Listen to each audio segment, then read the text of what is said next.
Bismillahirrahmanirrahim. Bersyukur kepada Allah, bersalawat kepada Nabi sebagai bentuk manifestasi penghambaan kita. Apatah lagi yang telah memberikan nikmat kesehatan, iman, dan Islam. Nah baik, langsung saja kita masuk dalam pembahasan. Perkenalkan, saya atas nama Muhammad Yusra dari program studi budidaya perairan. Jadi di sini saya akan menjelaskan tentang tugas yang diberikan oleh Ayahanda Muhammad Iqbal, yaitu tentang mata kuliah bioteknologi aquaculture. Yang pertama itu adalah pengertian bioteknologi perikanan. Jadi bioteknologi merupakan penggunaan sistem biologi atau organisme hidup dalam proses produksi. Bioteknologi memiliki cakupan manfaat yang luas bagi dunia perikanan. Jadi maksudnya di sini adalah bioteknologi ini adalah merupakan sistem yang ada pada organisme hidup, baik yang untuk digunakan sebagai produksi. Kemudian menurut salah satu pendapat para ahli yang dikatakan oleh Sumarta Dinata pada tahun 1988, batasan bioteknologi bidang aquaculture memiliki cakupan yang luas.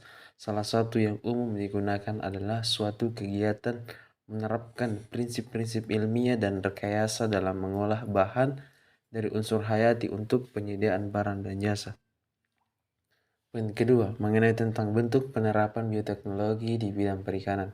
Dalam bidang budidaya ikan, khususnya dalam pembenihan, prinsip biologi adalah sebagai sarana upaya untuk penyediaan induk dan benih ikan yang berkualitas. Ketersediaan benih merupakan unsur mutlak dalam budidaya ikan untuk memenuhi kebutuhan pasar induk dan benih ikan tidak cukup hanya mengandalkan dari alam, namun demikian dalam budidaya ikan tidak hanya penyediaan induk dan benih yang cukup, diperlukan mutu yang baik dan sesuai dengan permintaan pasar.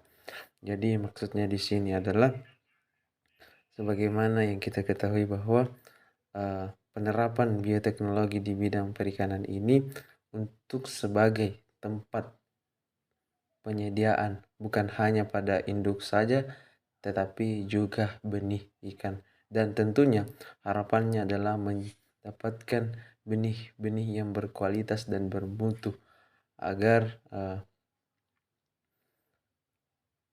di pasaran itu bisa laku. Kemudian peran bioteknologi akan terus meningkat seiring dengan pesatnya perkembangan zaman. Bioteknologi akan menjadi bagian dari industri masa depan yang memiliki prospek yang cerah.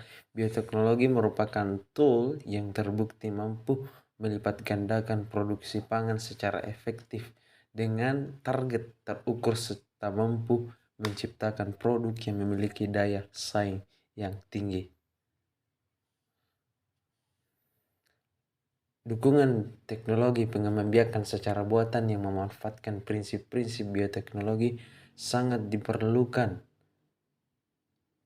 dewasa ini. Peran bioteknologi dimulai dari pembenihan meliputi pematangan gonad, pemijahan, pembuahan, dan pasca penetasan untuk menghasilkan benih.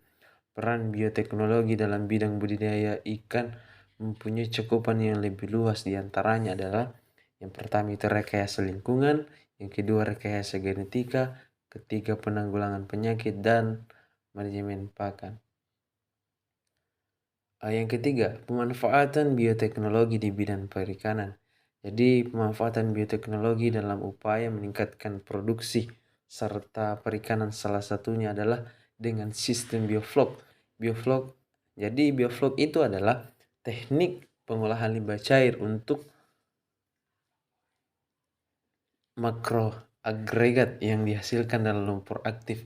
Bioflok merupakan agregat di atom, makroalga, pelet sisa bakteri, protista, dan invertebrata, juga mengandung bakteri, fungi, protozoa, dan lain-lain yang berdiameter 0,1 sampai 2 mm. Yang keempat adalah 5 adalah efek samping dari bioflok.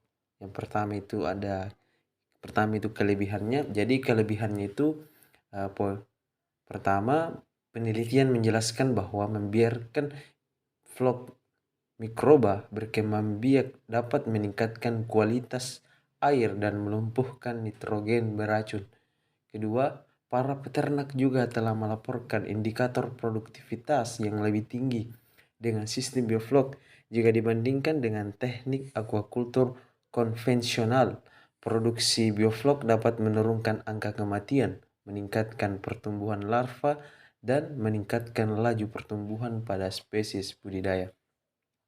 Yang ketiga, keuntungan utama lain dari teknologi bioflok terletak pada tingkat penggunaan dan lahan yang lebih baik, karena sistem bergantung pada pertukaran air yang terbatas atau mendekati nol. Dampak lingkungan keseluruhan dari produksi menjadi rendah, input air yang berkurang mengurangi polusi dan memungkinkan biosecurity yang lebih besar selama produksi.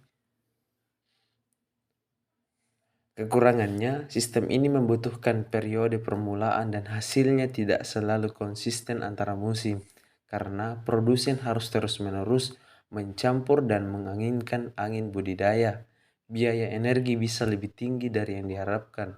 Produsen harus secara aktif mengolah kolam bioflok untuk mencegah akumulasi nitrit dan untuk menjaga tingkat alkalinitas tetap dalam kisaran yang sehat. Yang ketiga, bioflok dapat meningkatkan kadar padatan tersuspensi di dalam air, membuat ikan dan udang rentang terhadap tekanan lingkungan.